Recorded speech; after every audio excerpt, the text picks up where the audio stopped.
What else could there possibly be? What? Oh, yeah, skinning babies. What you doing? What is the big deal? What's so smart? You gotta be so secretive.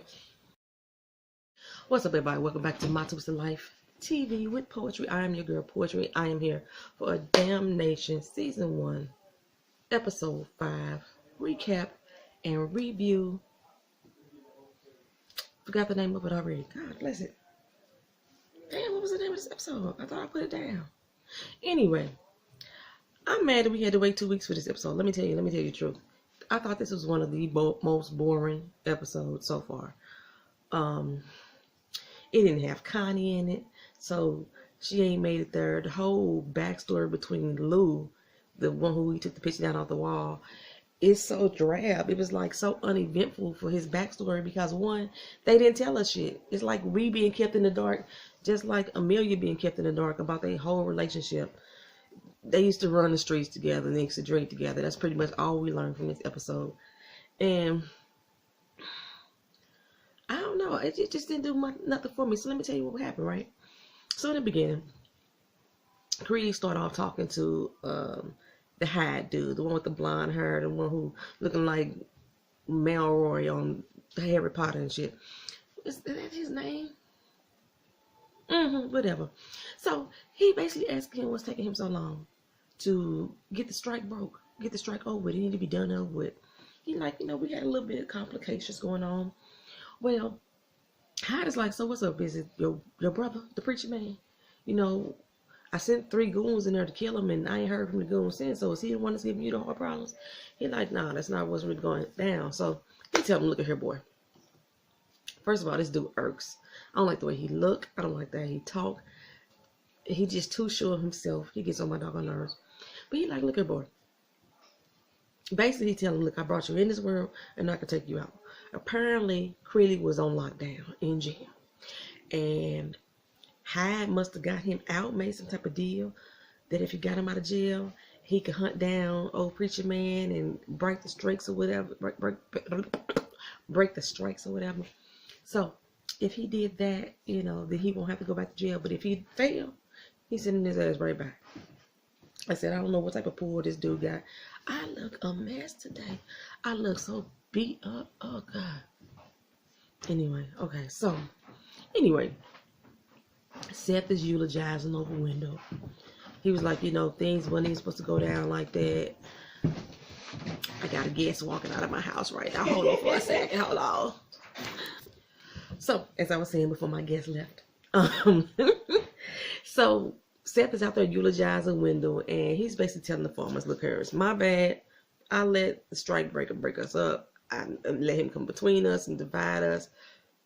But, we need to address the evil that's been inside of us. Once we can address the evil within inside of us, then we'll be able to get rid of all the evil on the outskirts of us. While he down there talking, the carnival circus rolled through town. Everybody turned around and looked. Everybody except for Black Santa. Black Santa still looking straight ahead. I don't know if he didn't get stage direction because everybody else turned around and looked. I thought maybe Black Santa was going to have some words to say, but no, he didn't. He just looked straight ahead like. And the circus rolled through town, right? So as they rolled through town, they stop a little bit down the road. Some old dusty dude hop off the back of the truck. You see his old beat up shoes, and you see him walking down the road with his little, with that little walk, you know what I'm saying? And I'm thinking, that's Lou. It's kind of obvious. It's kind of obvious that was Lou, the dude who Seth pulled the picture down in the back. This pink is really bugging me, y'all. So I got another shirt on underneath here, and it's really bugging me that it's throwing me off of my color scheme because I had to throw on the shirt so I come back and do this recap. Okay, so anywho, at this point, I really don't care much for them to introduce a new character. I don't. I want to know what's going on with the strike, how they going to get Creeley back for what he just did with the ice cream shootout, and what's going to happen when Connie rolls in town. That's what I want to know. And I want to know what the deal is with Seth and Creeley as far as like why they hate each other so much now. That's all I want to know about. So this new dude, Don't really matter to me. Anyway, Sheriff Don, I always call him Sheriff Dodd. He probably still be Sheriff Dodd. Sheriff Daddy, come on and talk to Bessie, and like, you know, he take her out to her little shack and say, hey, I told you, as long as you help me get Creeley, this could all be yours. This is the most little beat up, little rundown place ever. Need a paint job and some scrubbing of the floors. I'm like, it's gonna blow away in the wind. Like, who gonna cut that grass? Who gonna cut that grass? I just don't know. And she was like, look here, I got $332. If you give me the rest for the down payment, then I'm yours. I'm gonna help you out. That's all I'm saying. So Amelia come riding up to the little barn on her bike, looking like she Amelia Earhart and everything right then. And Shakespeare's, he come there, he bring her by some of his writing. And she parked her bike in the barn, and up top in the rafters, you see the drifter, the stranger from the circus. Amelia goes in and she's reading Shakespeare's writing and the way he wrote, you know, the tale of what really happened, of I guess the auction, it sounded like. You know, some people was gunned down and they was left barren and they now got widowed and the children don't got no daddies. But it still saved me 3 cents on a dollar. That's pretty much what the whole other thing was saying. But he worded it very good. He was Shakespearean. He thought he was Hemingway. He was Shakespearean. He was whatever. Edgar Allan Poe. He was one of them damn writers. Amelia comes up with this great idea to run this underground newspaper. She was like, we could use the printing press at your shop right there. He like, you just trying to keep me in trouble. She is using the hell out of you, Shakespeare. She using you. Who I learned, his name is D.L. D.L. Sullivan. But we're going to keep calling him Shakespeare.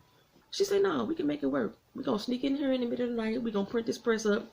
And we're going to get it distributed. So Creeley comes back to the sugar shack and learns from Bessie that the carnival / circus is in town. And she want to roll out with him. But he's still not letting her ride. She's still feeling slighted and everything, you know. Creeley goes down and talks to the carnival folks like, hey, y'all know of anybody else in town? Some stranger. They're like, you the only strange one around here. They the fucking strangers. They the circus. They the clowns people, whatever. Because Hyde told him that he got somebody else that's going to handle Seth since he don't know how to do the job right. He just get the strike over with, but he going to handle Seth. So now he trying to figure out who is trying to, you know, take out Seth and them. He talked to this man, woman, psychic. I don't know what he or she was. And I believe, what did he tell him?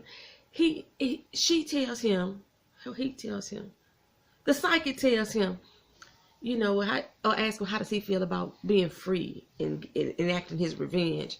And Creeley's like, you don't know what the hell you're talking about. Don't be talking about me. Don't be bringing up my doggone past. Well, he moves on to this big old wrestler dude and relives his moment in his childhood. Like, I remember seeing you fighting doing the full Nelson, this, that, and the third.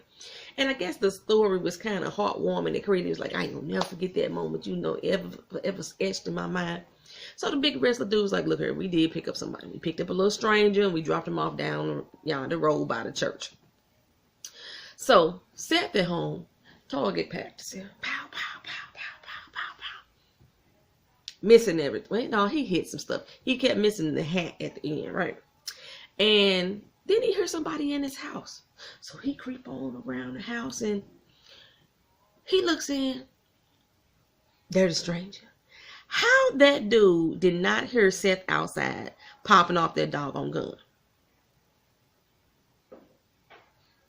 How he not hearing it, right? Anyway, it's who I thought it was. Old Lou. Old Lou dude. And apparently an old buddy, old chum, old pal of Seth. He got him some drinks, some tequila. He wanted him to toast it up with him. But Seth is like, no. I'm with the Lord. I only drink holy water or grape wine or grape juice on sacrament day. That's all I do. So he say, look, you know, I can't be harboring no doggone former bank robber. And if I do, people gonna start asking questions. Seth, if you harboring this person, ain't nobody asking questions because harboring means that you're keeping this mug a secret. Well, that's usually what you're doing when you harbor somebody. You're trying to keep them a secret, keep them out of the eye of everybody else. So why would the townsfolk be talking about you harboring? Anyway, it makes no sense. Anyway, he said that People gonna start asking questions to me and Amelia. And I'm like, this dude know Amelia? Or why else would you be telling your wife's name to somebody that you don't know or somebody that you don't trust? It just didn't make sense to me. Well, anyway, Lou the fugitive say, you know, I know you don't want me here, but I need a place to lie my head, and you owe me, so here I lie. Bessie, she going through Creeley stuff and pulls out a bunch of old photos. Why is Creeley rolling around with pictures of him and his brother, Seth, when they was younger? I know people like to hold on to memories and stuff like this, but this is the man that you supposedly hate, and you holding on to these pictures. And did she find some random number? I was thinking a bank box maybe. I don't know what this number was for. Well, Creeley roll up on Amelia and tell her, look her, you best get out of town because somebody here to kill you and your husband. And Amelia's like, boy, bye. I ain't finna hear that no more. I done learned everything I need to learn about you. And I know that you the one that ain't no good. And the reason why dear Caroline, what's that her name? Cynthia, the woman from the pictures, why she dead is because of you. It's your doggone fault. So Creeley's like, all right, then. They tell your bitch ass boyfriend is to sleep with his one eye open tonight. That's all you gotta do. So Amelia go walk in her house, and their old naked ass fugitive Lou laying up in the damn bathtub, water all murky and stuff. I was like, how disrespectful, motherfucker. So apparently, fugitive Lou is like a brother to Seth, you know. But he still refuses to go any further with Amelia and tell him, like, my past, you don't need to know all that. There's some things about me I still don't need you to know. Dude, you shot 3 motherfuckers in front of her. Right in front of her face. What else could there possibly be? What? Oh, yeah, skinning babies. What you doing? What is the big deal? What's so smart? You gotta be so secretive. But Amelia don't care. She like, dude, I'm around to die. I told you that. Despite what your brother say, despite he said somebody finna try to come kill us tonight, I'm here with you forever. When she says that Seth is undoubtedly sure that it is fugitive Lou that's her to kill him. So he run up in there with some blankets with his little gun like, hey, what you really here for? I don't even know how they got into this little tussle, but they basically got into a little hugging match. Because I can't even call it a fight. It was like a little hugging match, and it ended when they both kind of fell over to the floor and somebody put somebody up. I don't even know. I really don't even know how the fight even went down or how it even ended, but it lasted all about 15.3 seconds. And then next thing we see is them outside the next day target practicing again. And Seth still can't hit that damn hat. It's just like, okay. So fugitive Lou got him to drink up that tequila, and he is tossing it back. And now that he done drunk some drink, his mind a little clearer now. Now he can shoot all the pow, pow, pow, pow, pow, pow, pow, and he shoot the hat. That's so weird. They done got extra close, extra fast. That's just so weird to me. Anyway, we go back over to Creeley, and he got Bessie cutting him up again. Like, I don't get it, y'all. Somebody please explain to me this cutting fascination that Creeley got. He done cut himself so much, he done ran out of space to cut. Recut the old cuts. I don't know. But Bessie moved on over to the other side, got that one little cut, and he like, what's with the cutting? I just don't get it. Well, Bessie and I are confused as hell, because now Creeley want to save Seth.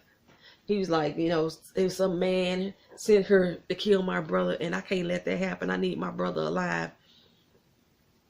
I'm like, Bessie, I thought this was your whole point. You would kill this man if you need be. This ain't making no sense to me. What the heck is wrong with you, Creeley?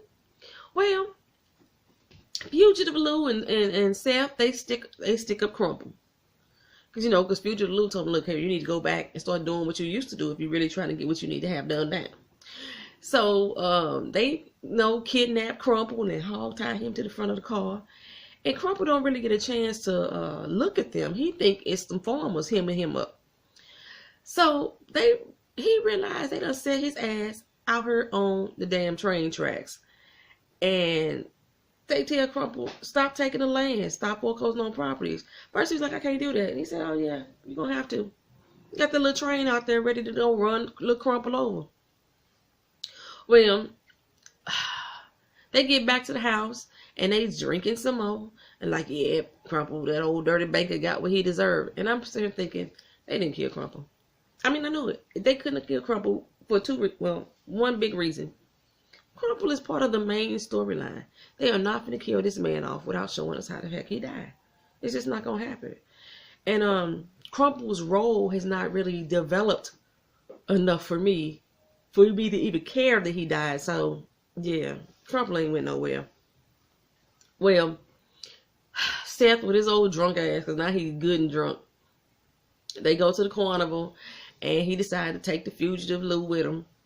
And like I said, they buddy real quick, like all that drinking gonna catch up, Seth. All that drinking gonna catch up. So, Creeley got this little mangy dog run up on him with the human hand in his mouth. And I'm like, how that human hand get severed like that? But you know, it's nothing, neither here nor there. But he looking like, what the hell did it come from? So then he looks around the field, try to figure out where these dogs got this human hand from. And he see these little vultures circling in the air. You know when something died, the vultures circle. They circle. Well, back at the sugar shack, Bessie is finding a little vulture of her own. Because like I said, she's going through Creeley stuff, so she found these newspaper clippings. The number ended up being a phone number. And it was a phone number to Mr. Hyde. Old creepy looking self. So she tell him that Mr. Hurst is going to be late. And he say Mr. Duvall is not going to be happy about that. And who the hell is this? You know, who you calling for? So she hangs up real quick, and then the phone rings back, but you know Bessie don't answer. And I'm like, who the heck is Hurst? Was that like a name that was in that newspaper article or something? Because I don't know. Who is Hurst? Because it ain't Creeley. Creeley's last name is Turner. It ain't Seth because his last name is Davenport. And you know Crumple last name is Crumple. So who is Hurst? And why would he be tripping that Hurst coming late? Somebody let me know. If y'all seen that newspaper article that she was reading, y'all let me know. But anyway, Seth drunk ass out there at the carnival, and he got an old fugitive fronting like he a man of the cloth now. And really, I think he should have kept the beard because, you know, clean shaven, he looked more like his wanted poster. But old dumbass deputy, he can't figure that shit out. He don't pay him no mind. Well, while Creeley is out there uncovering the bodies that Seth had buried, Seth and the fugitive playing shooting games. And they loading it off, you know, got they Call of Duty going on. And Amelia and Seth sneak off, and they get a little, I mean, they didn't sneak off at this point. They meet up with each other, and they get all a little smoochy and everything. And it's at this point that I realized that old Shakespeare got a thing for Miss Amelia. Yes, he goes, they go tra-la-la off because they finna go get all smoochy. And then he goes and kills all the little duckies like boom, boom, boom, boom, boom, boom, boom, boom, boom, boom. No, 10 ducks in a row. Damn. I was like, well, where the hell you learn to shoot like this, old Shakespeare? And the dude behind the thing is like, you know what, we always could take a best sharpshooter here. And he's like, no, Unc, I'm cool. I'm like, Unc? Was you part of the carnival? Was you raised in the carnival? What was going on? Anyway, Creeley is rolling around down the road with a car full of corpses. And y'all know that I'm petty. Y'all know I'm petty. I'm petty. Like how you dig up 3 damn bodies and you ain't got a speck of dirt on you, Creeley. Not one damn smudge. Not a smear. Nothing. Did you let the dogs finish digging up the bodies for you? Is that how you did? Well, while he out round around, he rolled up on old Crumple. Told y'all he wasn't dead. And Crumple's like, I'm sick of this shit. Creeley like, it smell like piss. I'm just sick of this shit. Just smell like piss. He's like, nah, I'm about out of this flea-bitten town. Creeley snatch him up by the ear. You know how your grandma used to do when she catch you talking in church? Got him all hammered up by the ear. He's like, look, if I gotta stay, you gotta stay. The only way you leaving up by the ear is in the pine box. I was like, what is going on? Well, Sheriff Dye rolls up on Bessie at the carnival, and he's still trying to get her to flip on Creeley, and she's still not giving him her boo. You know, her man that relayed her, she ain't giving him up. Instead, she let him know that there's a bigger fish. Duvall. Who is Duvall? We don't know yet. But Duvall is the money behind the man that's holding the gun, being at Creeley. And whatever it is he want with this little town to hold him, it's going to mess up everything for the sheriff. So, yeah, the sheriff is worried now. Well, Amelia, she got her little underground paper circulating through the circus, the carnival, the circus. What is it? A carnival? That's a carnival, right? Because they called it the carnival, then they called it the circus. They said the carnival. I don't know. They got it going through the carnival in hopes that the carnival folks are going to move to city to city and disperse the flyers or the newspapers, and so everybody can know what's going on, and all the other cities can get on board. So at this moment, we learned that the encyclopedia salesman is the one who was there to kill them. He's the hitman. So they hop on to this little haunted love boat thing. I forgot what that little boat is called. And the salesman followed them aside. They in there straight getting busy. The hitman lose him, and then Shakespeare, he outside feeling all lost in love, looking for his little Amelia, like, where you at, boo? Where you at, boo? Anyway, they come out, fixing their clothes up, laying her hair down, and like, you little nasty bastard, you ain't even wash your damn hands, did you? Well, anyway, they head over to the little psychic dude chick, and who basically say to him, you know, write your name down, burn the name, like, you ain't who you say you are. And he's like, why? How do you know that? You just admitted it, but she said, I don't know that. So, she basically told him that you're going to be destined to relive your past if you don't stop running from your past. So the hitman is out there he see them, and they roll up on Fugitive Lou and some chick that's dressed like Amelia. And he trying to shoot his shot, but he can't get no good shot. He not a good hitman out there. He don't look like a straight shooter to me. Because he was all trembling and shaky and stuff. I'm like, dude, what the heck is going on? You're fidgeting and stuff going on. Well, while they out there talking to Amelia and Seth, you know, the fugitive and the other chick, while they talking to him, some of the girls start to scream. Like, she getting her scream on. Well, Creeley, just a few seconds ago, had told the little dude with the Ferris wheel, you know, go on, get lost. I'm pay you a couple ducats. Go on, get up out of here. And dumbass deputy was walking up, and Bessie distracted him and took him off somewhere. So he loaded one of the dead bodies up on the Ferris wheel. So while the little girl screaming, over shaking hand, hitman shoots, and he shoots a Lou.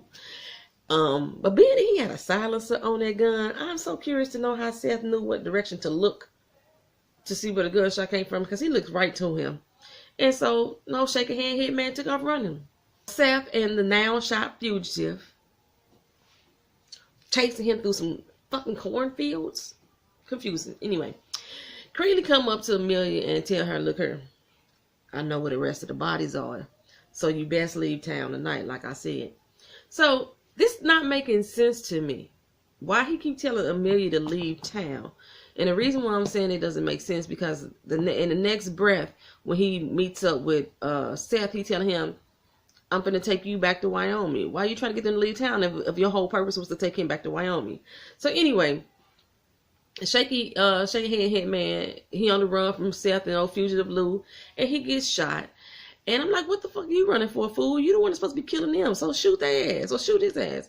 But fugitive Lou, he cleared the cornfields and come up on some firecrackers that's popping. Seth follows shaking hand hitman into this little barn, and he shoots him down. He don't kill him, he just shoot him down. But somehow shaking hand get the upper hand on Seth, and he puts his gun on him. But before he shoots, Creeley comes in and pops him, takes his ass out. And Seth say, okay, this is your moment, what you gonna do? And Creeley like, no, I ain't finna kill you, but I'm finna drag your ass back to Wyoming and make you confess to the murders that you pinned on me. So why are you trying to make them leave town? If that's your whole point of dragging him. This episode didn't make no sense to me. I didn't like it one bit. I didn't like one bit. It was just a bunch of fucking confusion.